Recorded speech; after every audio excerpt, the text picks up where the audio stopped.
तिपंजु समम समस्तैरनंत पर्यायैः दर्पण तल इव सकला प्रतिफलति पदार्थ मालिका यत्र।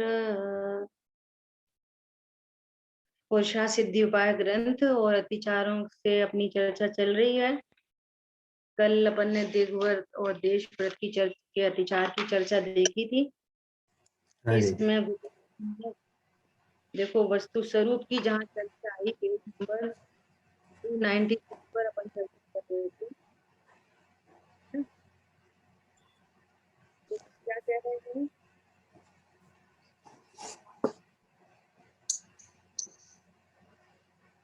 अस्थिरता मिटाना और ऐसे में कोई अतिचार दोष आने लगते हों तो उसे ख्याल कराए समझाते हैं। उसे खबर न हो तो समझाते हैं कि ऐसे अतिचार हो वे तुझे करना नहीं। वीतराग शासन कितना अंश अंश में निर्दोषता से भरपूर है। छोटे में छोटा दोष भी कैसा है उसका उसे ख्याल कराते हैं। ये पर्पज है ना, कि जब दो कषाय चौकड़ी के अभाव की वीतरागता हुई है ना, और प्रत्याख्यान आदि कषाय जो उत्पन्न हो रही है, इसमें भी कषाय की मंदता रहे और तीव्र कषाय उत्पन्न न हो, कषाय की वृद्धि न हो, तो कैसे कैसे दोषों से ये कषाय बढ़ती है उसका ज्ञान करा रहे हैं, ऐसा कह रहे। अभी देखो गुरुदेव जी ने बहुत अच्छी बात कही है आगे। अगला पैराग्राफ है, कौन सा पेज है दीदी? 296 है ना। दृष्ट क्या बोल रहे हैं, एकदम समेटकर पूर्ण अंदर जाना है। दृष्टि तो की है, दृष्टि तो की है, सम्यक दर्शन तो प्रकट हुआ है, सम्यक ज्ञान तो प्रकट हुआ है, परंतु स्थिरता अंदर में पूर्ण करनी है। अब पूर्ण न हो सके उसे आंशिक ऐसे करना, उसकी मर्यादा की जो स्थिति है उसे उल्लंघन नहीं करना, ऐसी बात है ना। उपदेश तो ऐसे ही आएंगे कि भैया दो कक्षा चौकड़ी के अभाव की वीतरागता हुई है तो वीतरागता टूटने नहीं पाए, उपदेश तो ऐसे ही दिए जाएंगे। और बात योग्यता प्रमाण जैसी होती है ना। कह रहे वीतराग मार्ग में ऐसा होता है, अन्यत्र कहीं ऐसी स्थिति नहीं होती। देखो अब बहुत इंपॉर्टेंट बात चल रही है। पर्याय में भान हुआ, पर्याय में भान हुआ, द्रव्य जैसा द्रव्य है वो मेरा स्वरूप है, द्रव्य दृष्टि और पर्याय का ज्ञान, और अब पर्याय में आसक्ति है उसे घटाने की पद्धति है। यहाँ जहाँ पर्याय मानी नहीं, पर्याय का सुधारा बधारा न्यूनता अधिक होना ऐसा माना नहीं, उसे है यह हो सकता नहीं। ये तो वेदांत और निश्चय एक समान हो गया। क्या बोल रहे हैं, बस मैं तो त्रिकाली ध्रुव हूँ, पर्याय पर्याय क्या, मुझे क्या क्या बिगाड़नी, क्या सुधारनी। तो तुमने तो उत्पाद व द्रव्युक्तम सत वस्तु स्वरूप को ही तोड़ दिया। वस्तु में अकेला द्रव्य स्वभाव थोड़ी है, पर्याय स्वभाव भी है। और पर्याय में कैसी स्थिरता है, कितनी वीतरागता प्रकट हुई है, कैसा आनंद प्रकट हुआ है और कितना दोष चल रहा है, उस सम्यक दृष्टि जीव को उसका भान होता है। ये बहुत इंपॉर्टेंट बात है। भले ही पर्याय में मैं पना नहीं है, क्या बोला, पर्याय है लेकिन पर्याय में मैं पना नहीं है, मैं पना द्रव्य स्वभाव में। और पर्याय में जो कुछ भी राग आदि परिणाम है उसका ज्ञान है। हाँ जी, जानता है। हाँ, वो जानता है और उस पर्याय के दोष को मिटाने का उपाय भी पता है। इस स्वभाव की सन्मुखता से ये मिटते हैं, परंतु हाँ मैं जी, कम कर लूंगा, ज्यादा कर लूंगा, पर्याय में कुछ हेर फेर कर लूंगा, ऐसा श्रद्धान भी नहीं है। समझ आ रहा है? करता तो नहीं। में पूर्ण वितरागता का उद्यमी रहता है, अर्थात स्वभाव का बार बार आश्रय करने का। समझ आ रही बात? बात सुन रही। देखो सबसे लास्ट पैराग्राफ में बात लिखी है, लास्ट 5th लाइन है, वस्तु अखंड अभेद होने पर भी उसका भेद पर्याय रूप भेद। देखो भेदाभेद है ना, तो बाद में एकदम सत्य अभेद वस्तु, और अभेद वस्तु में पर्याय रूप भेद भी है, द्रव्य गुण पर्याय ऐसे भेद भी हैं, तब तो द्रव्य गुण पर्याय बोल रहे हैं, है ना। पर्याय रूप उसका एक अंश भेद है, उसके अंदर में निर्मलता कितनी प्रगति है उसका यहाँ विवेक करके उस निर्मलता में अमुक मलिनता न होने देना, उसकी बात चलती है। क्या बोल रहे हैं? वस्तु अभेद है, अभेद वस्तु में पर्याय का एक भेद रूप अंश है, पर्याय में कितनी मलिनता है, कितनी निर्मलता है, उसका विवेक जनरेट करा रहे हैं, विवेक करा रहे हैं, और पर्याय में मलिनता न होने देना, अर्थात स्वभाव की सन्मुखता रखना। मात्र इतना नहीं कि पाप परिणाम नहीं हो, तीव्र कषाय नहीं हो, मंद कषाय हो, बस हो गया काम। नहीं नहीं, तीव्र कषाय मंद कषाय दोनों ही दोष हैं। तीव्र कषाय अधिक दोष होने से उसको अतिचार कह रहे हैं, और मंद कषाय भी दोष है, और जो निर्दोष स्वरूप के आशय से मिटती है। आधी बात समझ में? ऐसा देखो, अब आगे बहुत अच्छी बात है 297 पे। हाँ जी। पर्याय की शुद्धि में के भी अनेक प्रकार, और उसमें अशुद्धि के भी अनेक प्रकार से। वास्तव में पर्याय की शुद्धि एकमात्र वितरागता, सुख, और पर्याय की अशुद्धि एकमात्र राग, धातु। एक ही प्रकार स्वरूप की अस्थिरता सो दुख, और स्वरूप की स्थिरता सो सुख, एक ही प्रकार का है, पर उसको कहें किस प्रकार से कह रहे हैं बात, जरूरत के अतिचार के अनुसार कह रहे हैं, है अब वास्तव में वो अस्थिरता, एकमात्र अस्थिरता। देश के अतिचार के एंगल से कह रहे हैं, ये अनेक अनेक एंगल हैं, अनेक अनेक प्रकार हैं। वास्तव में अशुद्धि क्या है? स्वरूप की अस्थिरता तो अशुद्धि, तो दुख, और स्वरूप की स्थिरता तो सुख, बस एक ही प्रकार है। हाँ इतना है ना। शुद्धि की वृद्धि के ये सब प्रकारों की व्याख्या चलती है, जिससे पर्याय ही नहीं, अवस्था नहीं, हालत जिसने मानी नहीं, उसे यह भंग, यह छोड़ना, कम होना, अधिक मलिनता होना, अधिक शुद्धि होना, वह हो नहीं सकता। क्या कह रहे हैं? सबसे पहले तो परिपूर्ण वस्तु स्वरूप को जानो, उत्पाद व द्रव्य को जानो। पूरी वस्तु नहीं जानोगे तो आपका कुछ कहना सुनना सब बेकार, और या फिर पर का अंश अपने में मिलाओ। मैं द्रव्य पर्याय से जीव वस्तु नहीं, मैं तो असमान जाति द्रव्य पर्याय रूप हूँ, मैं स्त्री पुरुष हूँ, तो ये कुछ भी बात कुछ मतलब की नहीं है, उसके कोई अर्थ नहीं निकल पाएंगे। अर्थ नहीं निकल पाएंगे मतलब आपको लाभ नहीं हो सकेगा उसका। समझ आई बात? हाँ जी। ऐसा तो परिपूर्ण पूरा वस्तु, स्वरूप। और फिर परिपूर्ण वस्तु स्वरूप को जानकर, पर इसमें एक स्थिर अंश, महामहिम अंश, वास्तविक अंश क्या है, तो उस अंश में मैं पना स्थापित करना। और फिर पर्याय में भी जो राग आदि विकार हैं, क्योंकि विकार मिटने में क्रम पड़ता है, तो वो क्रमिक जो विकार दिखाई दे रहा है उसका भी बराबर ज्ञान होता है, परंतु उसमें मैं पना नहीं होता, उसको अभाव, अभाव का परिणाम होता है, परंतु मैं उसका अभाव कर सकता हूँ, ऐसी अज्ञानता भ्रांति नहीं होती।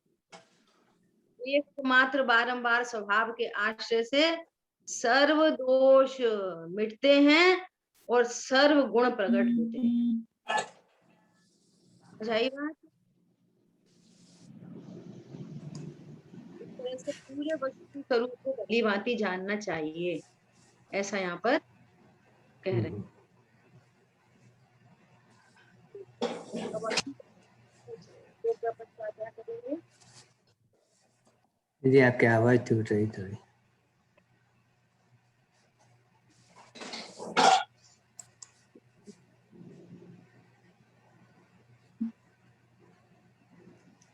श्लोक नंबर 190। अब अनर्थ दंड त्याग व्रत के 5 अधिकार है।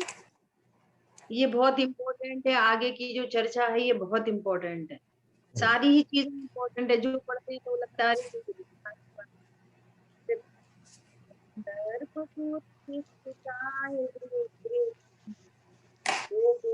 भोगानर्थता वाचालता निर्विचारता ये अनर्थ विरति की दोषता। क्या बोल रहे हैं? काम के वचन बोलना, भांड रूप अयोग्य काय चेष्टा करना, भोग उपभोग के पदार्थों का अनर्थक्य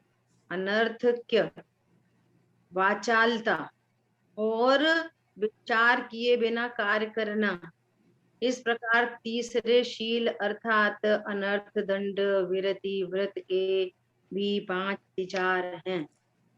देखो बात टीका पढ़ते हैं, चर्चा करेंगे।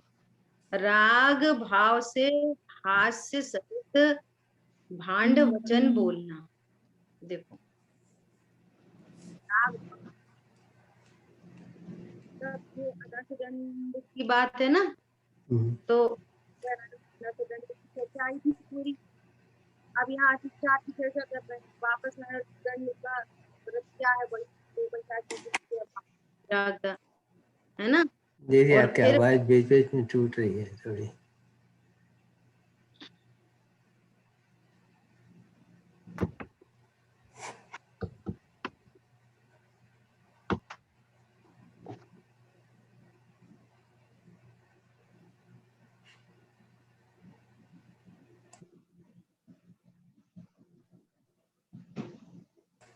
हेलो,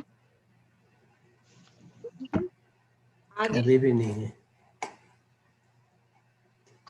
नहीं, कभी ठीक रहती है कभी नहीं। एक दो मिनट बंद कर दें अभी हाँ वीडियो। ओके।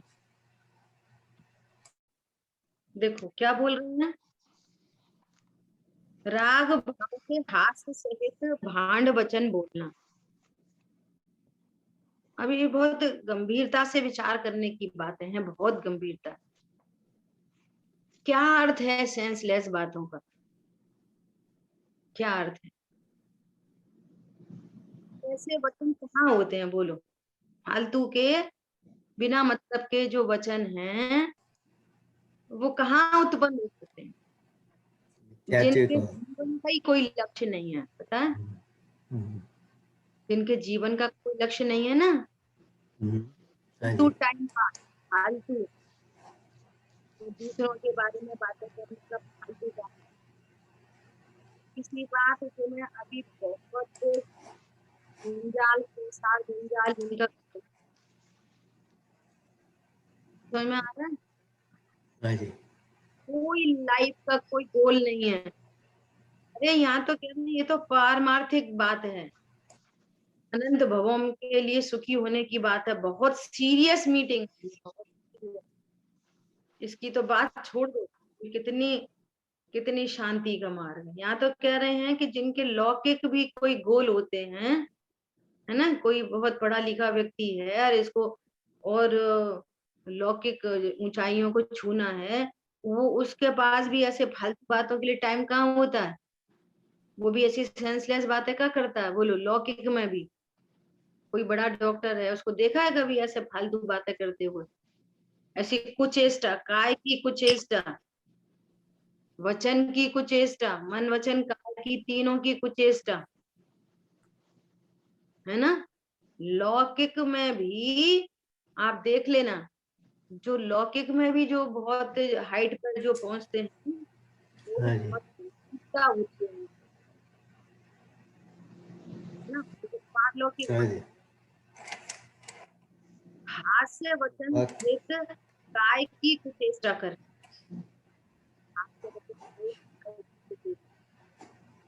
उल्टे सीधा काय की। प्रयोजन से बहुत अधिक भोगों को सामने को एकत्रित करते। वस्तुता युक्त बोलना, बहुत ऐसे ही बोल, एक वचन निकलेगा मुंह से फालतू बिल्कुल एकदम, तथा लड़ाई झगड़ा कराने वाले वचन बोलना। सामान्य से तो कुछ भी बोलो तो सीधे तीखा ही आवाज निकलती है, और इनको ये पता ही नहीं चलता कि मुंह की आवाज में बोल रहे हैं। ये भी एक बहुत बड़ी समस्या है। वे ऐसा बोलते हैं, हम कहाँ ऊंचा बोल रहे हैं, हम कहाँ तेज हो रहे, आप ही तेज। उनको नॉर्मल लगता है वो आदत ऐसी हो गई, कुछ चेष्टाओं की वो हैबिट हो गई, वो महसूस ही नहीं कर पाते। इसमें एक बात आई थी, बिना विचार किए कार्य करना। बिना विचार, ज्ञान इतना अलर्ट नहीं है, कुछ भी करने चल पड़े, वो सही है गलत है, जिस विधि से करने जा रहे हैं, बहुत सब समझने की बातें हैं सब ना। बिना प्रयोजन मत का व्यापार बढ़ाते जाना, अथवा बिना विचार किए निष्प्रयोजन कार्य करना। वहां क्यों गए थे, वो वैसे ही गए थे। अब वैसे क्यों गए थे, अरे उन्होंने बोला कि ये ऐसा काम कर देना, तो समझो कि पहले कैसे करना चाहिए इस काम को, है ना। यही 5 अनर्थ दंड त्याग व्रत के अतिचार है। अनर्थ दंड क्या है कि बिना प्रयोजन ऐसे कार्य को करना जिससे एकमात्र पाप ही होता है, हिंसा का पाप लगता है। उसके दृष्टांत को समझने के लिए फालतू पानी फैलाना, बिना बिना प्रयोजन खर्च, दृष्टांत है। योगात्मक बोलो, बिना बिना प्रयोजन फालतू के विकल्प। जैसे मन और वचन से बात चल रही है ना, वचन से और काय से बात चल रही है। अब याद देखो, जो अपनी चलती थी ना गुरुदेव श्री ने, वैसा ही अर्थ अपन को मिला। देखो गुरुदेव श्री यहाँ पर कह रहे हैं,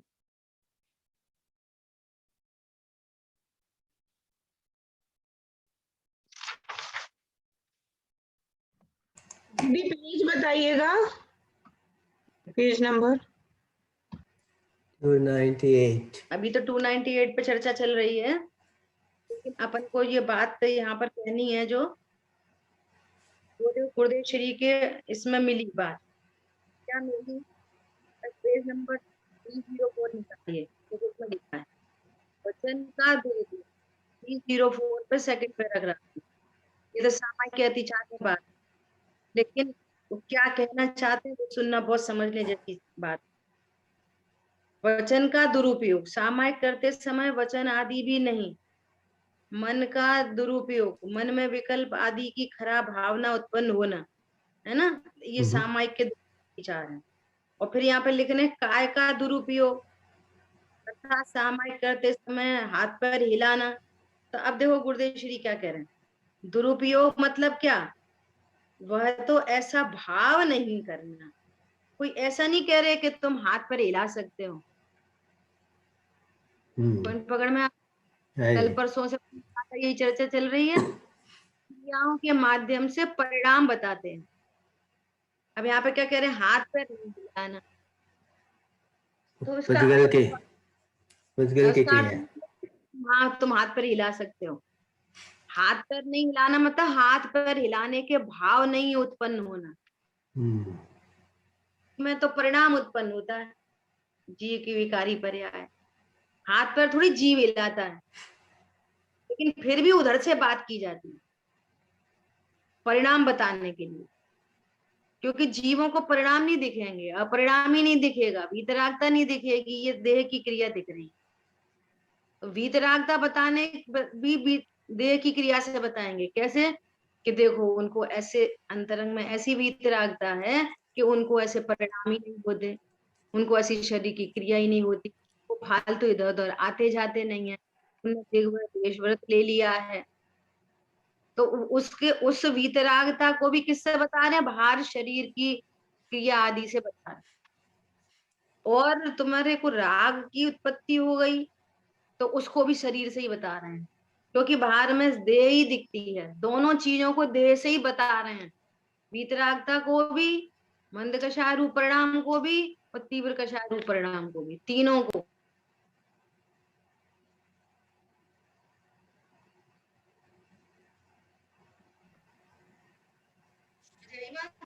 हाँ जी दीदी। ऐसा अपन वापस उसी पेज पे आते हैं। दीदी दीदी यहाँ पे है ना, दादा का एक उदाहरण ज्यादा बताते हैं, मतलब दादा के प्रवचनों में सुना है कि वो मुनि वहां पे ध्यान लगा के बैठे हैं, पूर्व के बैरी देव आके उन मुनि को उठा के कोई कुछ समुद्र में फेंक देते हैं, तो उस वक्त का वहां पे काया का हिलना तो हो रहा है, परंतु वहीं केवल ज्ञान भी उत्पन्न हो जाता है। तो उस वाले उदाहरण से भी मतलब कि हाँ, क्या बात है कि कोई जबरदस्ती हाथ पर हिला दे तो हमारा, भले हाथ पर हिल जाए, हमारा भाव तो नहीं है ना, तो हाथ पर हिलने का पाप नहीं लगता। हाथ पर हिलने से सामायिक नहीं छूटती, हम्म परिणाम उत्पन्न हो जाए हाथ पैर हिलाने का, मन में कोई विकल्प उत्पन्न हो जाए, काय की कोई चेष्टा हो जाए परिणाम पूर्वक, तब भी शरीर के हिलने डुलने का पाप नहीं है, पाप तो परिणाम का है। हाँ ऐसा समझ आई बात? हाँ जी दीदी, बहुत बढ़िया। ऐसा शरीर उसमें की क्रिया का एक और उदाहरण पार्किंसंस वाले के लिए भी लिया जाता है। हम्म देखो, एक एक एक बात, जैसे कि मान लिया कोई पूजन करता है ना, साथ में बच्चा भी पूजा करने गया मम्मी के साथ में, दर्शन कर रहा है, मम्मी दर्शन कर रही है, बच्चा देख देख के वैसी वैसी कॉपी करता है। हम्म माँ को तो अहोभाव है, वीतरागी देवशास्त्र गुरु का ज्ञान है, श्रद्धान है उनके हम्म प्रति, उसको ग्रहित मिथ्यात्व का पाप नहीं लग रहा, हम्म उनको जानती है। और बच्चे को तो अतः ही पता नहीं है ये कौन है, हम्म कॉपी कर रहा है, तो उसको भी ग्रहित मिथ्यात्व का पाप नहीं लग रहा। उसे तो लग रहा है ना ग्रहित मिथ्यात्व का पाप। देव शास्त्र गुरु के स्वरूप को ही नहीं जानता, हम्म एग्जैक्ट है ऐसी बात। अब कदाचित उल्टा करो, जैसा आप प्रश्न पूछ रहे हो, उल्टा करो।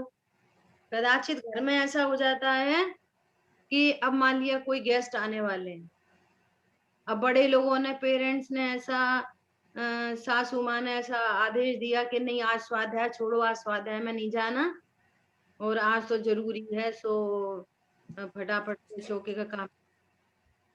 तो अब वो शरीर की क्रिया कैसी हो रही है, खाना बनाने करने की, हम्म उसका उपयोग कहाँ पर है?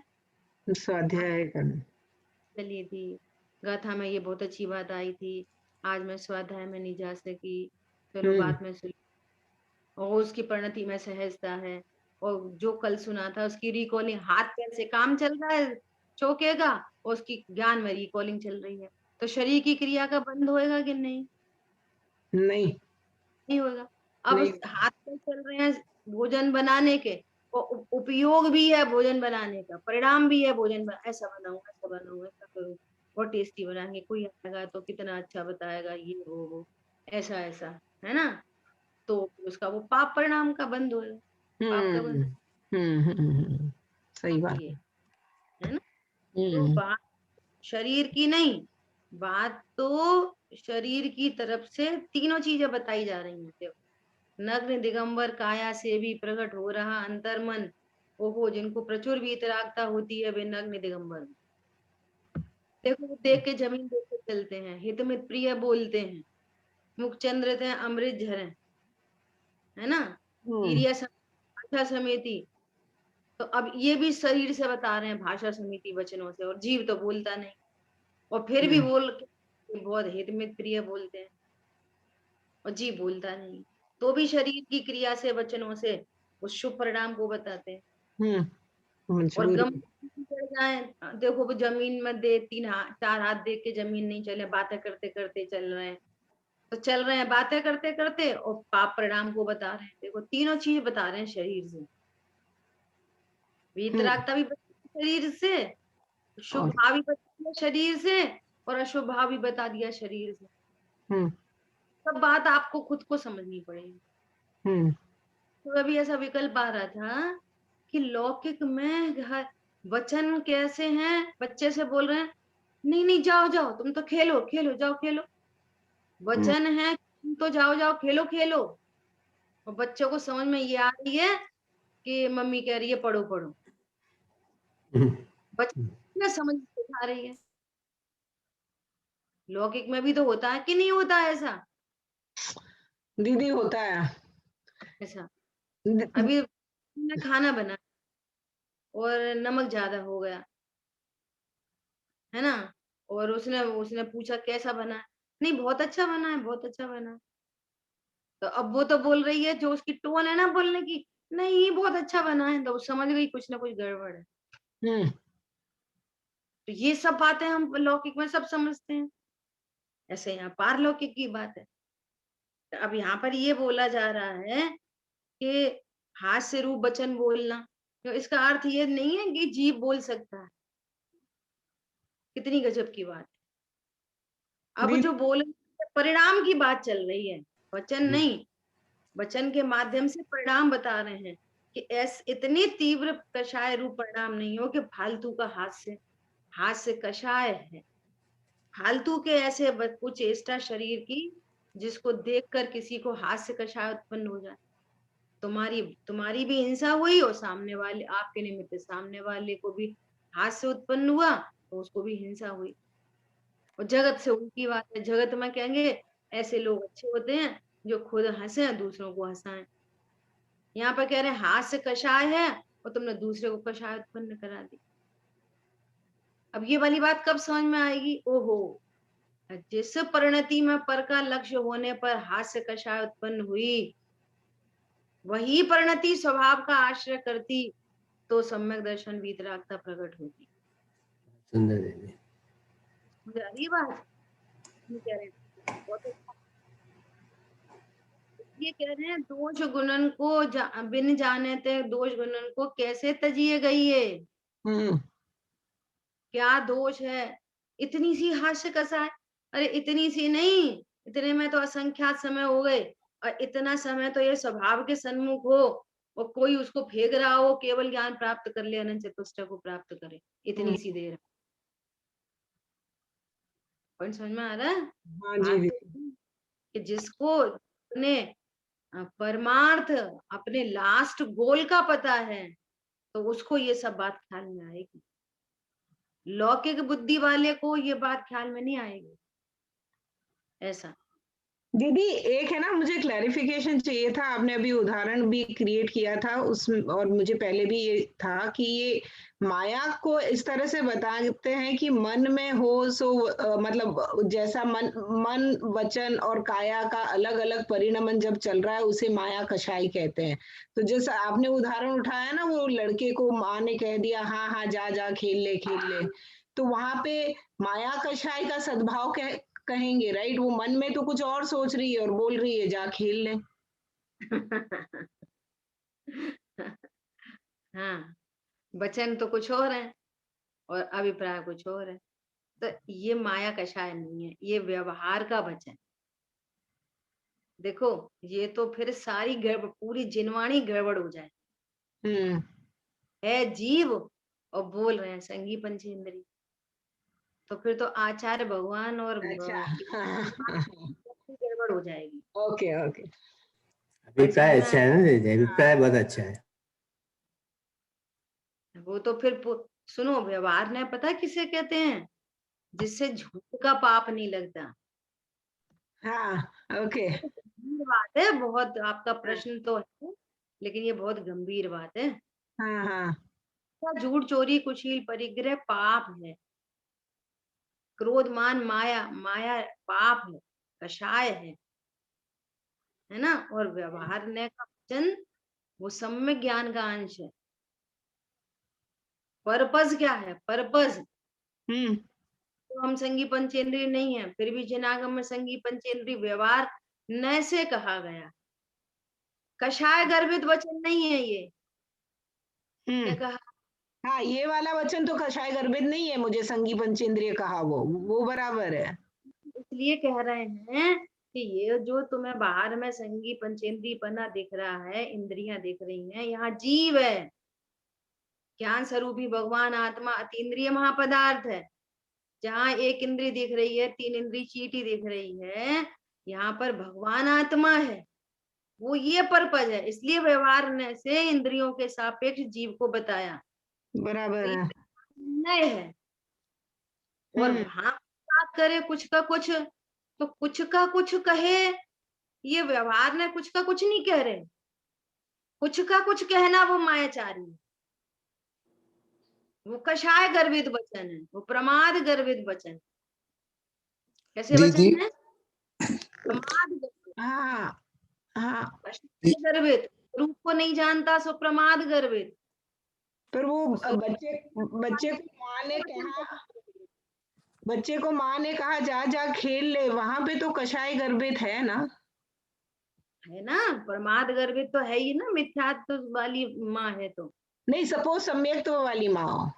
हाँ तो कोई बात नहीं, सम्यक तो वाली है तो वो कषाय गर्भित नहीं है वचन, जो हित के मार्ग में लगा रही है, तो व्यवहारने से वचन बोल रही है उस पर। वो शुभ भाव है दीदी, सब अशुभ वचन शुद्ध थोड़ी अशुभ भाव है ना, वो तो वो उसका वो व्यवहार से उसका भला चाहती है, परंतु वो रागमय तो भाव है ही। है ना, राग में भाव है ना। तो यहाँ तो बताया है ना कि गुणस्थान प्रमाण जितना राग होता है। तो उतनी पति माया भी है।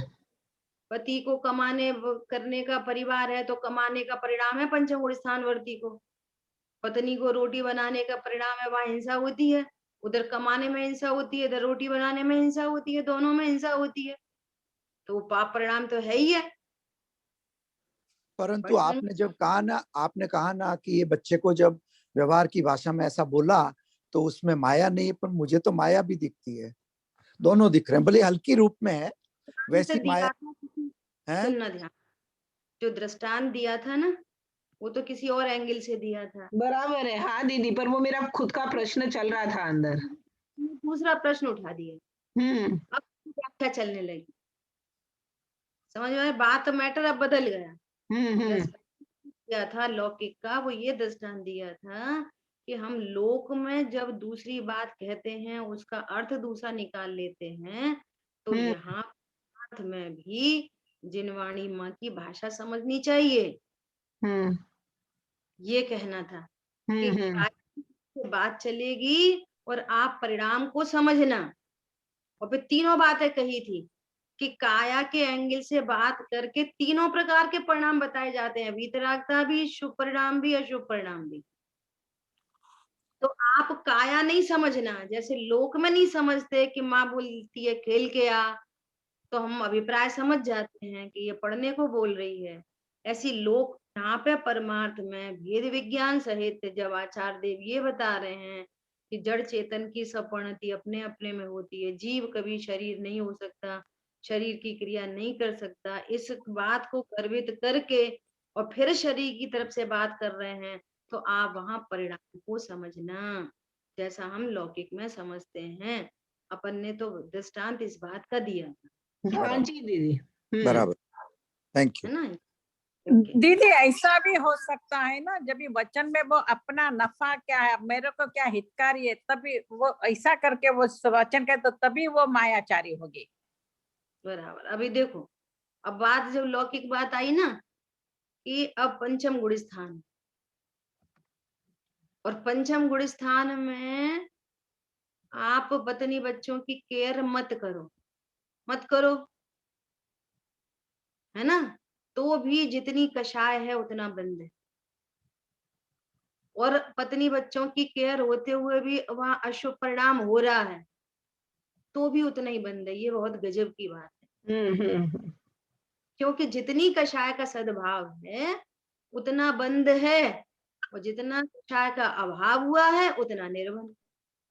एक पंचम गुण स्थानवर्ती है, ऐसे मान के चलो, एक चतुर्थ गुण स्थानवर्ती और एक चतुर्थ गुण स्थानवर्ती ने अणुव्रत ले रखे हैं, एक चतुर्थ गुण स्थानवर्ती ने महाव्रत ले रखे हैं, और एक चतुर्थ गुण स्थानवर्ती 96,000 के साथ में, और एक सामान्य राजकुमार है, एक सामान्य महिला है, बंद सबको कितना होएगा?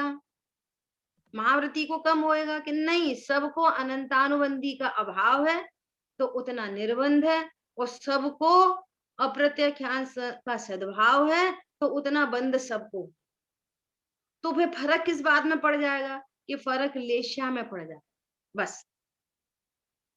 लेकिन अप्रत्याख्यान सबको है। जिसने बाहर में 28 मूल गुण ले रखे हैं उसको भी अप्रत्याख्यान का बंध है, और जिसने अणुव्रत ले रखे हैं उसको भी अप्रत्याख्यान का बंध है, और जो 96,000 को भोग रहा है उसको भी अनंतानुबंधी के अभाव जितनी भीतर रखता है, अप्रत्याख्यान संबंधी बंध है। और एक कोई सामान्य पुरुष महिला है तो उसको भी उतना ही है। बोलो कैसे समझ में आएगी ये सब बातें? बाहर से नहीं समझ आएगी, अंदर से समझनी पड़ेगी। दीदी अभी मेरे वाले उदाहरण में मैं तो लौकिक, मेरे ऊपर ये मुझे पहले से प्रश्न था, तो अब इसमें आपने अभी जो समझाया ना उससे मैं लगाऊं तो उसकी लेश्या में फर्क हो जाएगा। अगर कोई सोचे कि भाई यहाँ पे मायाचारी है और इस तरह से भाव हो के वो चुप ही रहे और बच्चे को कुछ भी ना बोले, तो वहां है तो मिथ्या दृष्टि। सपोज दोनों माँ, एक कुछ बोल रही है उसके लिए भाव आके कि बच्चे को संभाल लूं, और एक सोच रही है कि नहीं भाई मैं क्यों बोलूं और मेरे तो इसमें माया के परिणाम हो जाएंगे, तो उसमें दोनों में लेश्या का अंतर आ जाएगा दोनों। देखो तो भी दोनों को मिथ्या दृष्टि है तो दोनों को मिथ्या तो कोई बन चल रहा है। अब हाँ देखो शासन अभियाल बोला ना, जैन शासन बहुत सुव्यवस्थित है। जहां परमार्थ का ज्ञान है वहां लौकिक का भी ज्ञान है। ये बात बहुत सब चल चुकी है अपनी। माता बैरी पिता शत्रु, जो अपने माँ बाप बच्चों को संस्कार नहीं देता, ऐसा लिखा है। और एक जगह लिखा है कि कौन बिगाड़े कौन सुधारे, परिणमते हैं सब द्रव्य न्यारे। ओके। समझने पड़ेंगे आपको। हम्म। राग मौजूद है और उस मौजूद राग भाव में आप बैठ के व्हाट्सएप फेसबुक कर रहे हो तो क्या शुभ भाव हो रहे हैं? क्या 24 घंटे शुभ परिणाम होते हैं? अब वहां से आप समय बचा के यदि आप अपने बच्चों को लौकिक हित भी देखते हैं, पढ़ाई का हित भी देखना, लौकिक हित भी देखना, इसको बाहर से जिम्मेदारी कर्तव्य कहा जाता है। Okay okay. कहा हाँ सब समझना पड़े स्वभाव दीदी प्रयास। दीदी अभी आपने जो चौथे गुणस्थान में इतने भिन्न भिन्न क्रियाओं वालों को बताया तो उसको लेश्या से समझाया, तो युगों की भिन्नता बताई, कषायों की समानता बताई, परंतु गोमटसार जीव कांड में तो एक प्रकार की कषाय के अंदर भी भिन्न भिन्न विभाजन है, तो बराबर। ऐसा कैसे कह सकते हैं कि समान है? ऐसा मुझे ये समझाना।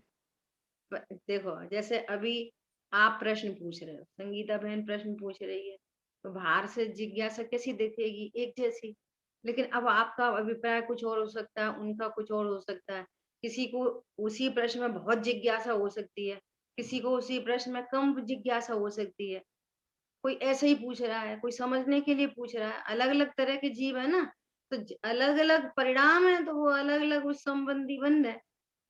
अब वो ही जानेगा, केवली परमात्मा जानेंगे कितना फ्लक्चुएशन है उसमें, कितना इंटेंसिटी है, कितना अनुभाग है, क्या है। तो बस समझने की बात है। बराबर। ऐसा ओके। 28 मूल हो, ज्ञायक भगवान आत्मा सबका एक जैसा, और उसके आश्रय से प्रकट होने वाले रत्नत्रय एक जैसे। लेकिन औदिक भाव कभी एक जैसे नहीं हो सकते, कभी नहीं हो सकते। अरे मोक्ष मार्ग में होने वाले औदिक भाव तो छोड़ो, अज्ञानी के औदिक भाव तो छोड़ो, यहाँ तो कह रहे हैं केवली परमात्मा के औदिक भाव एक जैसे नहीं मिलते। कितने प्रकार के केवली हैं पता है आपको? अनुबद्ध केवली, मूक केवली, उपसर्ग केवली, कितने प्रकार के केवली हैं, तीर्थंकर केवली। तो ये जो डिफरेंशिएशन है वो किस बात का है? ज्ञायक भगवान आत्मा एक जैसा है, अनंत चतुष्टय एक जैसे हैं, घाती कर्म का अभाव सबको एक जैसा है। अब अघाती में डिफ्रेंसिएशन जो कुछ पड़ रहा है, कर्म कर्माधीन, वो सब अलग अलग तरीके के, तो उसका नापतोल एक जैसा नहीं हो सकता, ऐसी बात है यहाँ। दीदी आपने केवली के औद्योगिक भाव कौन अपेक्षा से बताया, कौन सी अपेक्षा से वो बताया? अघाती कर्म है ना उनको, ओके ओके ओके।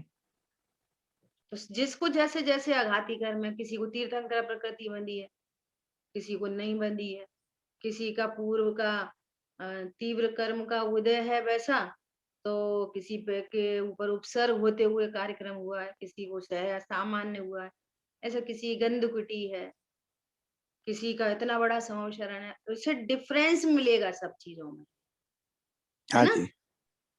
हाँ जी। तो इस तरह से अपनी ये अनर्थ दंड में अपने को इतना ही समझना था कि देखो गुरुदेव श्री ने सबसे आखिरी में कहा है कि ये तो सम्यक दर्शन के बाद की यह बात, सबसे लास्ट 300 पेज पे, है ना?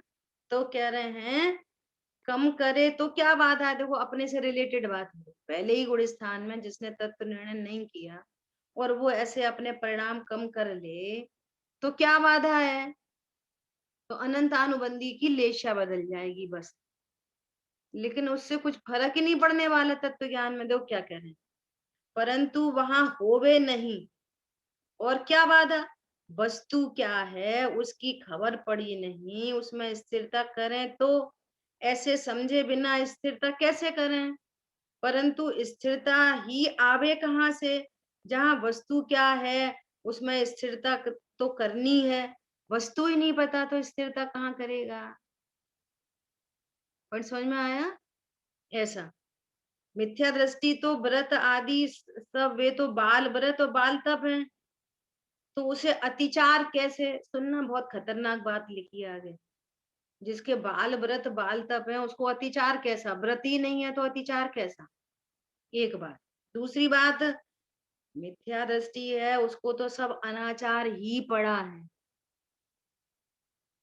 क्या बोला, सबसे बड़ा अनाचार है जीव अपने को समझ रहा है स्त्री पुरुष, कहते ना वो स्वच्छंदी हो जाएगा, अस्वच्छंद तो है ही पहले से, और क्या हो जाए, ये अतिचार अनाचार ही पड़ा है परिणति में। बहुत क्रिया परिणाम सुधर गए तो सुधर गए, वो उदयाधीन सुधरे हैं, और ये समझ रहा है मैंने सुधारे हैं, तो अनाचार तो पहले से ही चल रहा है बड़ा वाला। पकड़ में आया?